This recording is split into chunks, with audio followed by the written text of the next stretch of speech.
What's up, my financially intentional people? So, we are joined by Robert Farrington today, and you guys are in for a treat because Robert Farrington is the OG of the personal finance space. He has just come up from college, right?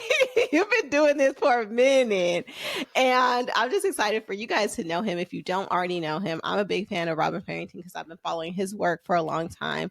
Back when I had $200,000 in student Oh, loans.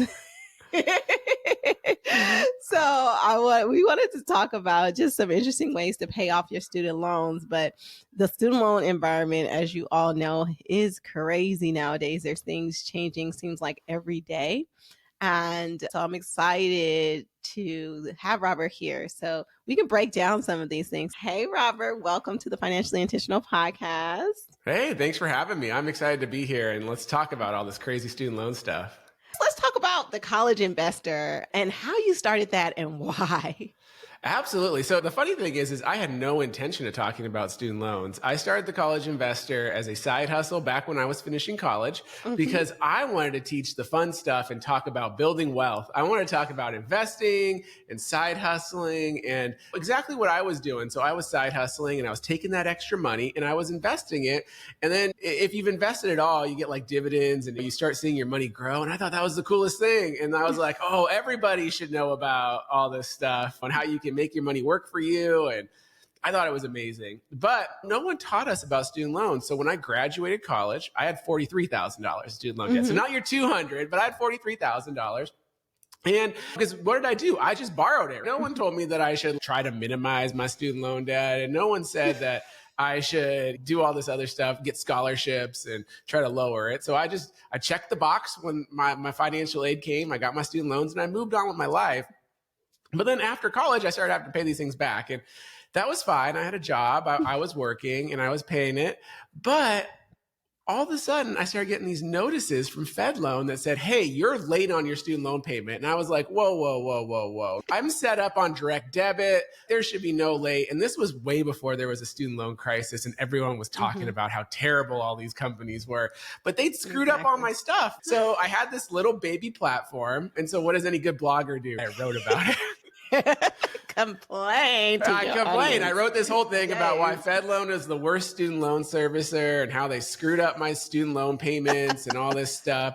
But oh my God, it was one of my first articles to ever go viral. And I think that thing still has 100 comments and it's all these people Wow. saying, me too. I am having these issues and no one wants to hear about them. My congressperson's not listening to me. The news doesn't share that it's impossible to pay back your student loans because of all these issues. And it really opened my eyes. And I was like, holy crap, there's a problem here.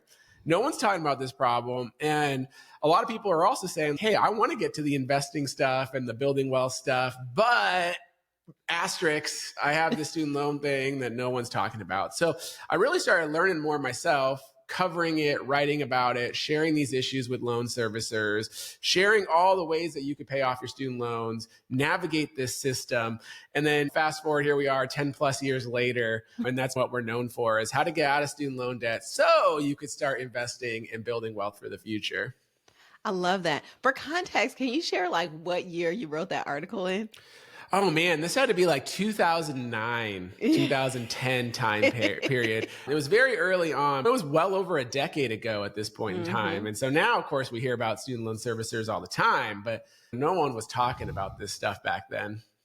Yeah, that was just an interesting time in general, 2009. That's like the housing crisis. Then you have like Sure.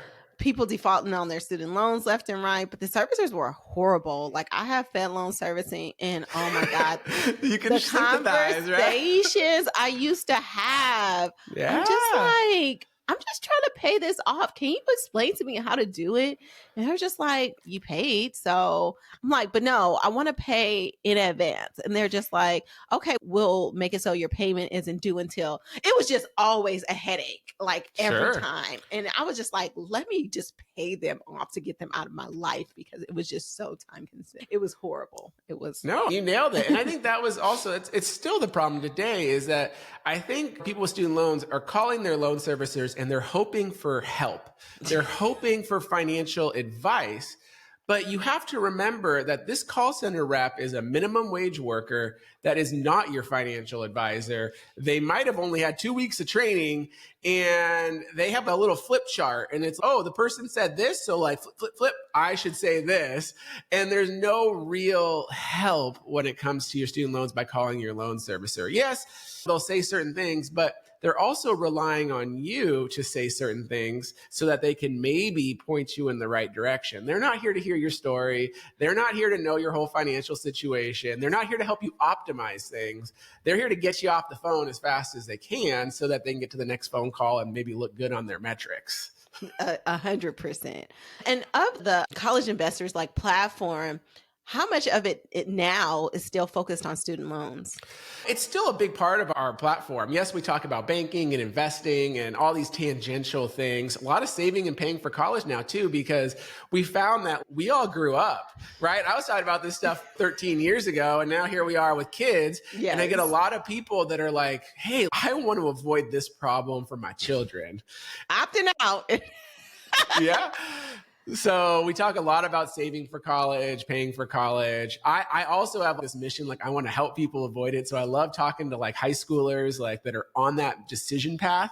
It's, hey, like this is what could happen if you overborrow for college. Like, how do we avoid it? How do we stop it? And then of course, you just have all these tools and services. Like as much as we want to say like the world of finance is like simple, it's just math, like no matter what, you're going to encounter a tool or a service. You're going to need a bank account. So again, I want to help people make better financial decisions so that you're not stuck at like a big bank that's like charging you monthly fees, because all that money could go to building wealth.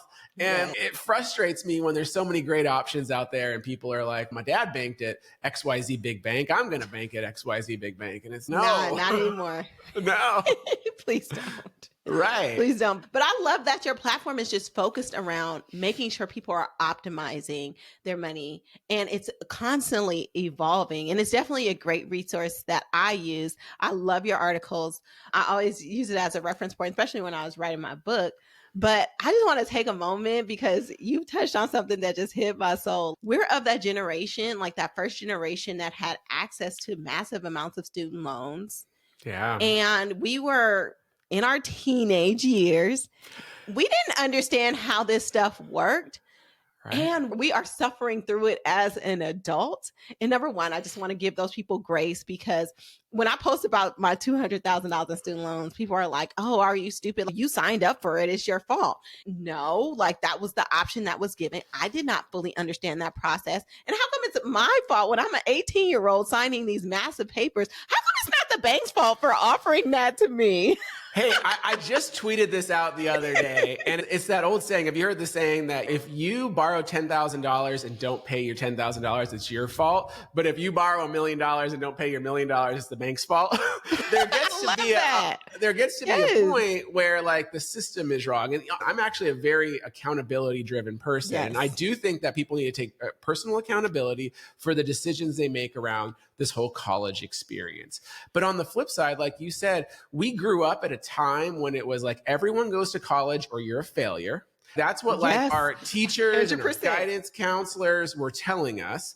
And then also like they built this system where it's like, hey, it doesn't really matter what the cost of college is. Click this email box and you're good. And they don't tell you the financial repercussions. There was very little education. And now, granted, it's a different day today, and there's a lot more tools and a lot more ways to understand how the system works. People are trying to put accountability on the system, which is great. And granted, it's not working out really well, clearly, but at least there's more conversations about this. But yes, accountability is on the borrower, but on the same time, like they made this decision in a system that like pushed you along in a certain path, right? Yep. Yeah.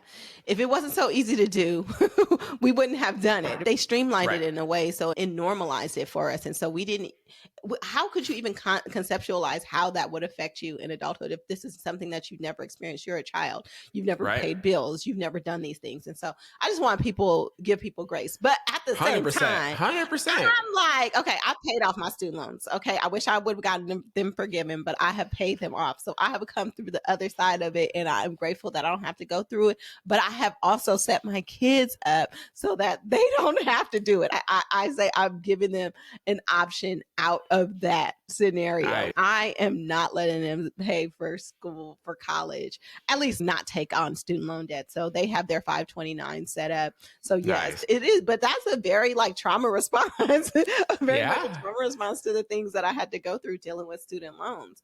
But exactly. definitely like the environment of student loans has changed substantially. And I just feel like since COVID, it has exponentially changed. And it seems it was like a set in stone kind of way that you approach student loans until we got to COVID. And then we got to this pause.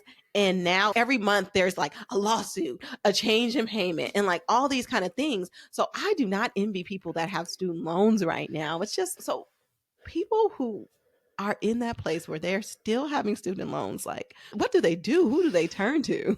Absolutely. So one, I don't envy having student loans, but honestly, if you were going to have student loans, today is the day This to is have time to student have loans it. because there are more options and programs and forgiveness than ever before. And finally, they're trying to actually fix the system because the irony is a lot of these programs actually already existed, but they were like doomed by operational failure of our Oh, goodness. government. And Yes. so it did take lawsuits and it did take things to finally get things moving in the right direction. So where do we start? I first off always recommend people get organized with their student loans and their finances in general, because we can't have a great conversation about what to do next if you don't know where you are now. And it's always, let's talk about what you owe, lay them all out there. I also want to know what you own. I want to know what's coming in, all your income, and then what's going out. Because the cool thing with student loans today is that there's a lot of levers that we can pull, Mm-hmm. especially if you have federal student loans and Mm-hmm. especially if you work in public service. There are so many things that you can do to potentially pay very little or nothing on your Or student loans. nothing. You Yes. personally could also start building some wealth, getting some money in a 401k or an Yes. IRA and get your loans forgiven down the road.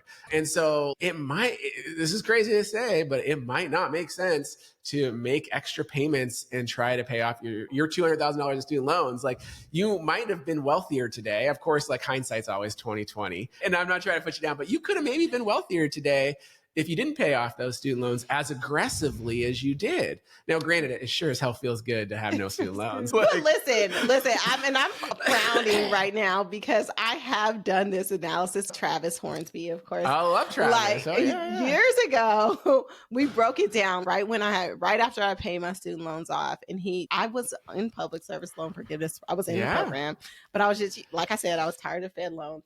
I work at a place that has a 403B. And a 457. Yeah. So I could have dropped my taxable income so much and paid so little. And then by this time had the majority of my balance forgiven. Yeah. But just in optimizing my investments instead of maximizing my student loan payments, that alone in those couple of years I paid off my student loans was $80,000, like $83,000. Yeah. So for those of you listening, you hear that. It's so weird to think about, but by not paying as much to your student loans, you would have been $83,000 wealthier when you were said and done. And that's what's so crazy today. And it's like mind blowing because all we hear about in the media is you got to pay off your student loans. You got to pay off your student loans. No, you need a plan for your student loans that could involve paying them off, but it might not. And so here's why. It's all this stuff post-COVID, right? So if we were having this conversation 5 years ago, maybe not. I don't know.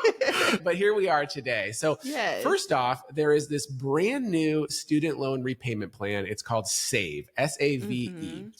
And this thing is a game changer. And here's why it's a game changer is it is an income-driven repayment plan. And what that means is that it sets your student loan payment at a percentage of your income. And we've had these before, right? You've heard of IBR, income-based repayment, or pay as you earn. Those ones were all 10% or 15% of your income. This new SAVE plan, 5% of your discretionary income. So if you were just today, like, looking before COVID. And now today you cut your student loan payment every month in half, just because the calculation lowers it to 5% of your discretionary income. The other thing it did, though, was change the definition of discretionary income to 225% of the poverty line. Mm-hmm. There's some math in there, right? So what that means, though, is before the other plans, IBR was 150%. So that also means you get to shelter more income before you even have to make that 5% calculation on your student loans. And so for a lot of people, this means that you could have a $0 a month student loan payment legally, or a very low payment. And to just put some context in there, if you're like a single person, you have to make about $50K a year before you even make a student loan payment. Wow. And if you're a family of 4, it goes up to $68,000 a year in income before you even have to make anything above a $0 payment. And that's taxable income, right? Correct. That is taxable income. So if you're making $100,000 with a family of 4, then dropping contributing to, like me, that's $40,000 in my 403B and my 457. That drops me down to 60. I wouldn't even have to make a payment, basically. You got it. So it's like suddenly you can start saving for yourself and building your own. So how do you do that? You do your 403B, you do your 457, you maybe do an IRA. If you're eligible for a health savings account, you do a health savings account. All these things are putting money into your own wallet. And guess what? You don't have to pay the government as a result of that. And so there's a lot of levers that we can pull. The other aspect of the SAVE plan, which is really cool, is that the problem was when you and I had student loans, if we had an income-driven repayment, our loan balance would grow. Right? Like everything you didn't pay. Did you actually start at 200 grand, or did you borrow like 140 and it just kept growing? It was 180. It only got to 200 because I had paid it down so fast. I paid it down over 2 years. So, but it kept growing, right? Yes, exactly. So the SAVE plan stops that. If your payment is below how much you're supposed to pay, the interest that would have normally been added to your student loan now gets forgiven. And so the whole premise is, if you're on the SAVE plan, your loan balance will never grow more than you borrowed it. Of course, you got to pay the amount you borrowed is like the upper limit, but let's say it's $50,000. Let's say your payment's 0. So even though you're making no progress to that 50,000, your 50,000 amount will also always stay $50,000, which is really cool. And then you get the forgiveness potential. So there's programs out there, but SAVE itself has built-in loan forgiveness. It's not sexy. It's after 20 or 25 years, but let's just say life didn't work out. You could have graduated at 22, and by 42, that balance is done. It's forgiven. And so that's me. That's most of my audience. That's where we're at, right? We're in our late 30s, 40s. Like we're right there. So if we're not there, we're on the cusp of being there. So it's exciting because it offers a whole bunch of potential where you're not like, you had those uncles that have student loans just sitting around forever. They in their 60s, 70s with student loans. And that was definitely my reality, right? Yeah. But to have that opportunity, it's crazy. Absolutely. So let's talk about something that is very important, though. So if you are in your like late 30s, early 40s, there is the potential that you have a student loan from before 2009. If that is you, you need to take some action right now before April, because if you have these old loans are called FFEL loans, federal family loans, but you look on your dashboard, your Fed loan dashboard, whatever dashboard, and it says FFEL before your loan, you need to consolidate your student loan before April.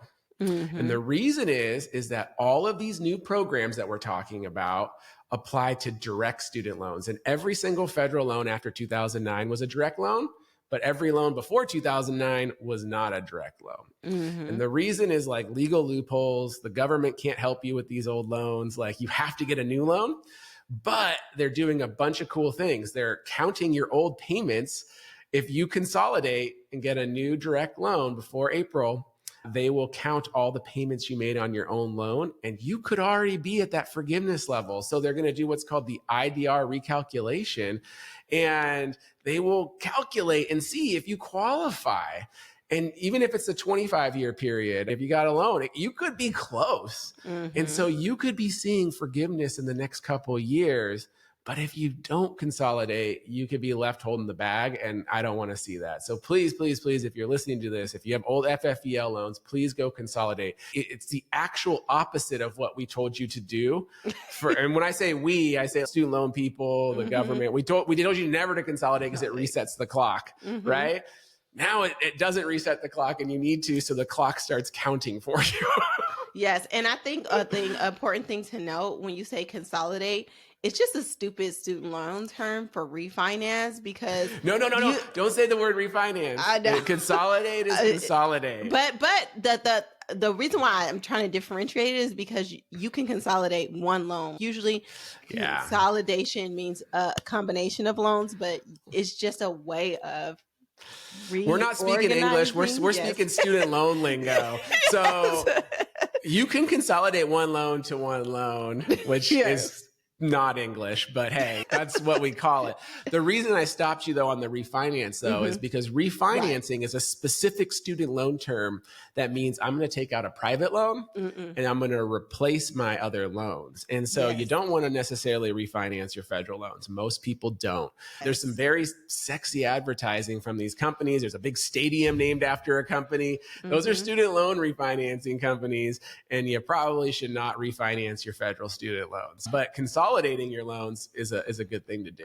Yes, and thank you for bringing that up because I think, and there was a point in time where there was you could do a good argument for taking your student loans and your federal student loans and making them private for because the interest rates were super competitive and there are short repayments and all this kind of stuff. But now in this environment, if you do that, you lose all these protections that you have and you lose access to all those special programs that we're mentioning because you have now taken them into a private arena. It's a whole different area to play in. And so thank you for clarifying that because I did not mean refinance in the sense of taking your loans out of federal student loans, even though the feds get on my nerves, but they offer a lot of protections and these access to these programs. Say, for example, before the pandemic, if you had consolidated into a private loan, taking your loans out, you did not qualify for all the pauses and all of that stuff that people got taken advantage of during the pandemic with the federal student loans. So this is a time where if you have federal student loans, you keep those federal student loans. You nailed it. And then one of the big things that comes up a lot is everyone gets all interest. There's interest on my federal student loans. Mathematically, the interest on your student loans, your federal ones, does not matter anymore. One, because of the SAVE program, and I just talked about it. You don't pay it.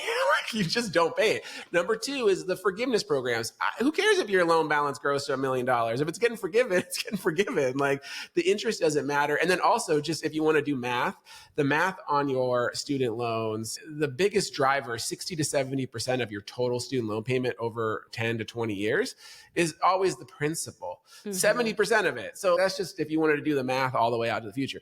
Look, interest sucks. No one wants to pay it, but please don't go freaking out because your student loan's like 7%. Like it honestly doesn't matter anymore, which is also very counterintuitive to what we've all been taught about interest. Now, it definitely matters on your car loan. It matters on your credit card. But when it comes to your student loan, the interest really doesn't matter anymore. Yeah, this is a whole different world. But like I said, like there was arguments for it like earlier on. But now that we have these programs, I would definitely say don't worry about the interest. And I think the other thing is that we have these people in personal finance that are like super dogmatic about all kinds of loans. And I could definitely say that I drank the Kool-Aid and I was just like, I need to get rid of all of my debt. And there was a smarter way to do that. Yes. Student loans should not be part of your debt snowball or your debt avalanche or whatever approach you want to take. They have to be in this other box. But again, it's very counterintuitive. I want to see you debt snowball that credit card and your car loan and all this other stuff. But I want to see you build some wealth. And there might be a better approach to your student loan of minimizing your payment so that you can pay as little as legally allowed, because we don't want to break the law, but legally allowed. It's which just like could. taxes. Like you gonna try to get them taxes down, honey, whatever way you can legally. Okay. Yeah, exactly. It's our job as Americans to pay the government as little as legally allowed. And that Yes. includes your student loans. Yes. But I really like that reframe. Take your student loans out of whatever debt equation you have. So you have two buckets. You have your credit cards, your car loans, all that, all those other loans are in one bucket. Your student loans, you need to treat them separately. Do not Mhm. include them in the same repayment process. So when people are talking about, should I pay down debt or invest? The first answer should be, it depends. What kind of debt do you have, right? Yeah, Is it student totally. loan debt or is it like this high interest credit card debt? Okay. If you got student loans, let's talk about it. And then in essence, like it could also help these other areas, but we have, because it'll free up extra money if you do it Yeah. the right way to be able to attack these things. So it's really hard for me to listen to people that have these dogmatic approaches like all debt is bad, pay off your debt, without looking at the personal and personal finance. You nailed it. And that's the thing, because the end goal should be to build more net worth, more wealth for yourself. And sometimes when you go in these dogmatic approaches, you end up just throwing good money away. And that can be frustrating, because then you fast forward the clock and you're just like, oh man, I could have had more that could have enabled me to achieve my other financial goals, which maybe it's buying a house, maybe it's getting my kids ready for college debt free, maybe it's retiring early. I don't know. Everyone's got their own goals, but having more money in the pot should help you enable to achieve those goals. Yes, I love that. Are there any other clever ways that we should know about paying off our student loans? Yeah, let's talk a little bit about public service loan forgiveness. First off, there's a lot of loan forgiveness programs out there. We actually calculated out there's over 80 different student loan forgiveness programs I out there. had no idea. I'm thinking Yeah, there's two or three. no, there's a lot of ways to get loan forgiveness. In fact, we estimate that over 50% of all student loan borrowers qualify for some type of loan forgiveness. It could be partial, it could be total, but hey, any kind of free money is a win in our book. With that being said, public service loan forgiveness is the quote unquote best, most popular program out there. And what it does is, after 10 years or 120 qualifying payments, you get your total balance forgiven on your student loans. But this program, a lot of people got jaded on early on because it did not work as planned, and not by any fault of the borrowers. It failed from a clerical administrative government error. They were not ready to process these applications. They did not have it set up. People were stuck in like processing limbo to get their loans forgiven. But also, people were pulling the trigger really early thinking they qualified, and they didn't qualify. So public service loan forgiveness just started in October 2009, but the qualifications didn't actually go into effect until 2011. So to qualify, just to do some math, 10 years, like people weren't even going to actually start qualifying until 2022, because it takes 10 years. And so that was a big part of the problem as well, is that people were, I said, spray and pray. They were just filling out these applications, throwing them in there, hoping they get loan forgiveness, which then also just jammed up a machine that was not even ready to handle the process. So what it requires, though, let's break it down, because it's actually really easy to qualify. Number one, work in public service. And this is so broad. You can work for the federal government, the state government, local government, public education, military, firefighter, police officer, public health, which is like doctors, nurses. But here's the thing. We talk about these careers. It doesn't matter what your career is. You just got to be employed by one of these places. So you could be like a custodian. You could be a maintenance person. You could be like a parking lot attendant. It doesn't really matter. You just have to be employed by one of these organizations in any capacity. That W-2 you get at tax time just needs to have their name on it. Like that's all that matters.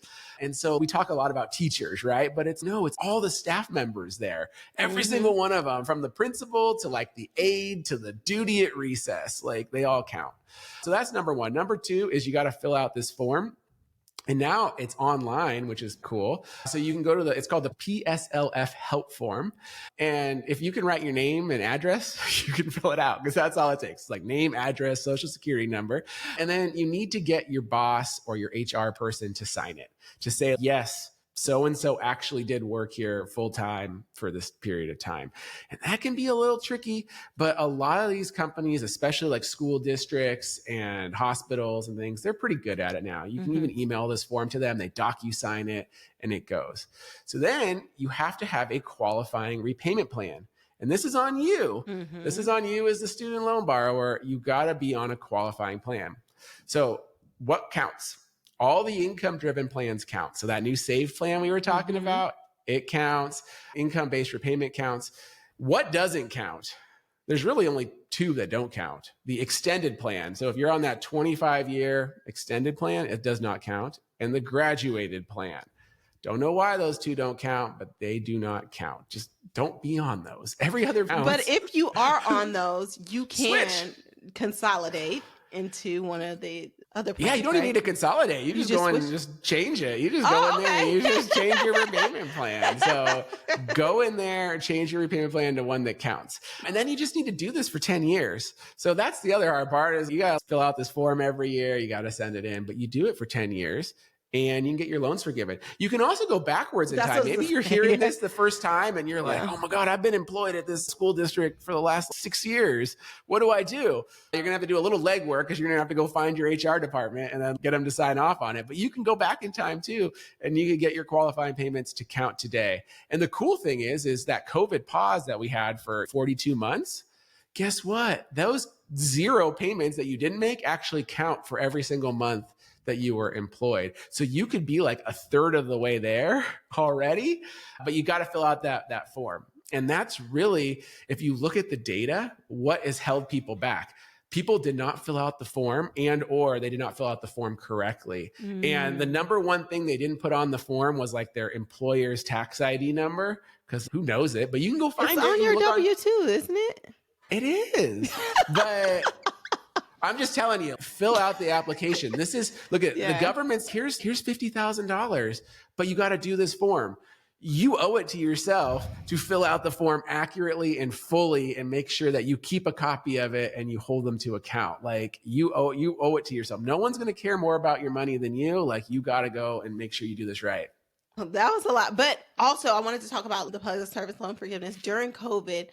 The qualifying institutions also expanded. So there were some institutions that traditionally didn't qualify for public service loan forgiveness, and then they started to qualify during that time. I had a friend who was a nurse, and her institution, she had been paying on her loans forever, and her institution didn't qualify. And she said one time she just logged into her HR site and there was a form to fill out. So she filled out the form, and she hadn't been paying during the pause. And then she got this letter, like $120,000 of her loans were wiped out. Definitely. A lot of that was in the healthcare space too. Yes. So California and Texas, we do things different here in California. I don't know why, but like you'd work at the hospital, but you also were not legally allowed to be employed by the hospital, which is like just the most asinine thing like ever. And so that's what happened to a lot of doctors and nurses is that you like, I work at the hospital, but no, you're not legally allowed to be employed by the hospital. You have to be employed by a third party. And this is why our healthcare system like charges so much money, because there's all these layers. Don't blame it on the nurse's salary, okay? Because I'm tired of y'all coming for me for how much I get paid. It is not me. It's all these other layers, okay? 100%. And as a result, though, they couldn't get loan forgiveness because they legally had to be employed by a company. It's just dumb. And so they're trying to fix some of this bureaucratic stuff. But I think this just shows the bureaucracy that is really the problem that we're dealing with it. And then all these loan servicers too, we all have to remember, we bashed on Fed Loan. I like bashing on all of them. But if you're listening to this and you're struggling, realize that all these companies are just contractors for the Department of Education. Your real beef is with the government, your senator, your congressperson, because they're the ones that aren't funding these companies very well. These companies get $22 a year.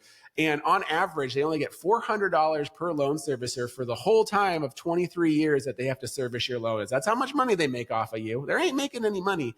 And so when the government's asking them to do all these things, all these companies are like, I don't have any money to hire more people to answer phone calls or process this paperwork faster or anything. Like, yeah, The ones you do, you should not screw up. But on the flip side, like our government isn't giving these companies the resources. So just like you would hold an employee accountable, it's not the cashier at the store's fault when the manager makes a terrible policy decision. You need to hold the manager or the store accountable. And that's what we need to do. Is the Department of Education is really the problem. And then take it back another level. It's Congress and the administration that's a problem. They're the ones not giving these companies the resources. They're holding them accountable now. I don't know if you've seen in the news, like they're finding them money and not giving them payments because they are screwing up the work they are doing. So we can't, but they're not blameless. But like on the flip side, they are just a call center. And if the government doesn't give them enough money to staff their call center, they're not going to staff their call center. Like they're not a charity. They're not doing it for nothing. But I think that it speaks to this kind of environment that we're seeing now with these loan servicers are just like the litigious nature of student loans, like these people going to court and all these changes and them holding the government accountable and being like, no, we can't really do that. And I don't remember ever seeing that growing up. This is all Not new at to all. me. And so I think that's part of that accountability, like actually taking place. And so it's very interesting to see. It is. And as a result, like we are getting better results, but granted, it's 2 steps forward, 1 step back, 2 steps forward, 1 step back. But in this process, I feel like you said, if you have student loans, you're benefiting from like the uncertainty, because until there are some finite answers, how can they hold you accountable for paying your student loans, and you're getting credits in the meantime? Yeah, so that's one thing that's happening right now is that they say 7 million borrowers still haven't resumed their student loan payments. And a lot of them are actually in an extended forbearance because these loan servicers could not process their paperwork, get their payments right and all this stuff. And so the government's just giving you more free monthly payments until they can figure it out. So at least now they're not holding the individual loan or individual borrower responsible for their mistakes, which is a big change. And it's benefiting them, honestly, because you could be racking up public service loan forgiveness months. You could be racking up other forgiveness months towards save, and you're not having to make those payments. So you're getting the benefit. Hopefully you're saving that money, investing it for yourself to build some wealth, right? That part. Yeah. But I just learned this week about the administrative forbearance. Of course, forbearance in student loans was like a bad thing for us traditionally, but it's on the loan servicer side. So they are putting you on a period of not having to pay until they get their act together. And they're giving you the credits as if you had paid. So it's just, this is like the wild, wild west of student loans right now. And if you know how to play the game, you could really come up. You absolutely can. Like each month, you think about all the savings. You could be paying off all that other debt. You could be invested in building. We actually ran the numbers during COVID forbearance. And if you had the average student loan payment before COVID and you didn't pay your loans, but you took that and you invested it, that would have grown by $7,000 over the COVID forbearance. So you would have been $7,000 richer just investing your student loan payment every month than not doing anything. And that's the average payment. And let me tell you something. That's the average payment. What my payment was $1,900 a month. Okay. Sure. And that is not unrealistic for a lot of people. Totally. That calculated over those amount of years, that's 6 figures right there. So 100%. Okay, so we really dove into public service loan forgiveness, but you said there's 80 other programs. Dude, there's so many. So we talk about, so there's if you're just in an income-driven repayment plan, you get loan forgiveness. We talked a little bit about that. It's not sexy. It's 20 or 25 years, but it's something. So life doesn't work out. It's something. But then there's all these like little niche programs. And some of my favorites are the state programs. So depending on what state you're in, your state could have loan forgiveness programs for you. And some of them are pretty generic. Like you work as like a nurse in a nurse shortage area, you could get loan forgiveness, which actually like, it sounds like, oh, am I going to have to go to the middle of nowhere? And it's no, some of these big cities could have like nurse shortage areas. So that could add to your loan forgiveness. Same thing with doctors, but it also doesn't have to be like an RN too. You could be like an LPN, just come out of community college, first job, like you could get loan forgiveness for that community college work. Some of the cool ones though that I really are Maryland. Maryland has a home buyer student loan forgiveness program. So you buy a home in Maryland, they will pay off your student loans like up to a certain amount. But what they do is they do this weird thing is where you get a loan on your home and they add your student loan to your loan balance of your home, but it's 0%. on your Oh, home, and then they give you like a tax credit every like year, and then they pay off that difference for you. So little funky program, but oh. basically it's called the Maryland Smart Buyer Program. You buy a home in Maryland and you can get your loans forgiven. It's kind of So that's cool. interesting. So I'm wondering, like, when you're applying for the loan, do you qualify for more of a loan because they don't calculate in that student loan payment?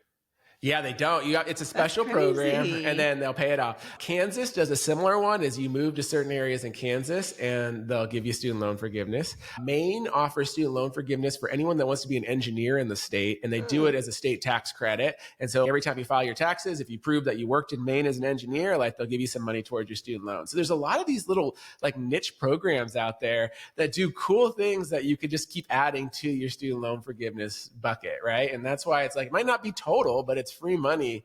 And so I encourage everyone to like Google your state, see what student loan forgiveness options are there, because you should be taking advantage of them if you qualify. It sounds like 99% of people can qualify for some type of student loan forgiveness.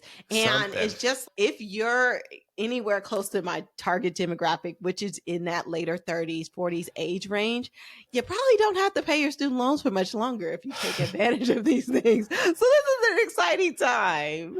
Absolutely. There's so many options. There's so many programs. But again, no one's going to be out there telling you these things. You're not going to get a call from your loan servicer that says, hey, you qualify. Ain't going to happen. You need No, to do the homework you and have you to need be to figure it proactive out. and fill Yeah. out the dang form. It is not that hard, okay? Fully, accurately. Don't miss a box. That's Yes, it. that's it. But Robert, let us know how we can connect with you as a college investor, and what other things are you working on? Are you excited about right now?